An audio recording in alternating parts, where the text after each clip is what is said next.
అండి, అందరికీ నమస్కారం. ఇవాళ మన కిచెన్లో పప్పులతో పాయసం ఎలా చేయాలో తెలుసుకుందాం.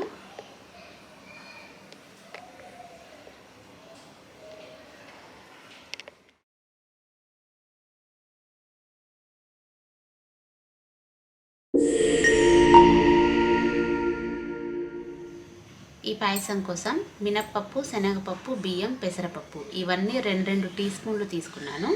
ఇప్పుడు వీటిని ఒక 2 సార్లు శుభ్రంగా కడుక్కుందాం.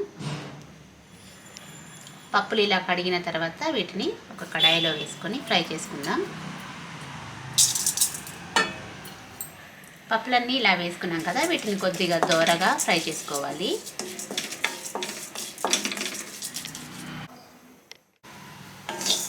పప్పులన్నీ ఇలా దోరగా ఫ్రై చేసుకున్న తర్వాత వీటిని ఒక ప్లేట్లోకి తీసుకొని చల్లారనివ్వాలి. ఇప్పుడు గిన్నె పెట్టుకొని నెయ్యి వేసుకుందాం. నెయ్యి కరిగిన తర్వాత బాదం పప్పు, జీడిపప్పు, కిస్మిస్ వీటిని ఫ్రై చేసుకుందాం.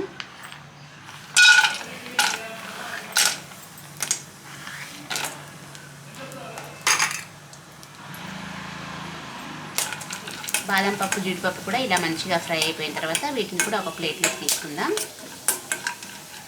ఇప్పుడు మనం ముందుగా ఫ్రై చేసి పెట్టుకున్న పప్పులు చల్లారిపోయాయి. వీటిని కొద్దిగా బరకగా మిక్సీ పట్టుకోవాలి. పప్పులన్నీ ఈ విధంగా మరీ మెత్తగా కాకుండా కొద్దిగా ఇలా బరకగా మిక్సీ పట్టుకున్నాం కదా. ఇప్పుడు ఇదే గిన్నెలో మరి కొద్దిగా నెయ్యి వేసుకుందాం.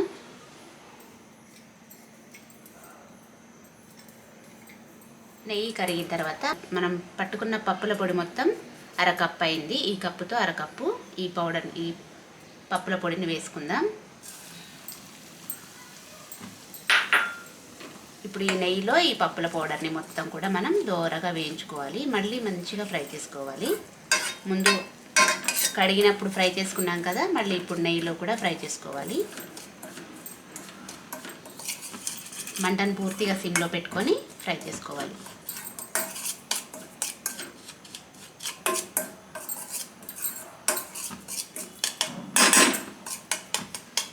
ఇలా ఫ్రై చేసుకున్నాం కదా, ఇప్పుడు మనం అరకప్పు పప్పుల పొడికి అరకప్పు బెల్లం తీసుకుంటున్నాను. ఇది కూడా ఇందులో వేసుకుందాం.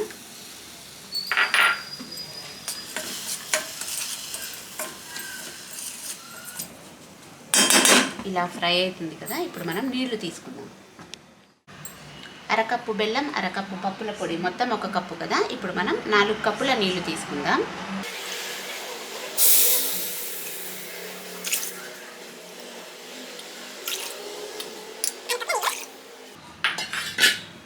ఇప్పుడు మంచిగా బెల్లం కరిగి పప్పుల పొడి మొత్తం ఉడికేలాగా దగ్గరగా ఉడికించుకోవాలి.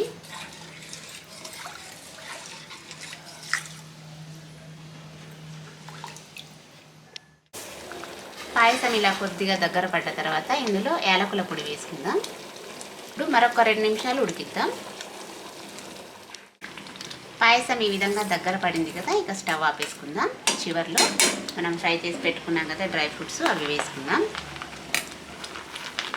అవి వేసుకొని ఇక స్టవ్ ఆపేసుకుంటే మన పప్పుల పాయసం రెడీ. చూసారు కదా, చాలా హెల్తీగా ఉగ్గు తినే పిల్లల నుంచి ముసలి వాళ్ళ వరకు ఎవరైనా సరే ఈ పాయసం తినొచ్చు. ఆరోగ్యానికి ఆరోగ్యం, రుచికి రుచి, బలానికి బలం. ఒక్కసారి తప్పకుండా ట్రై చేసి చూడండి మీరు కూడా.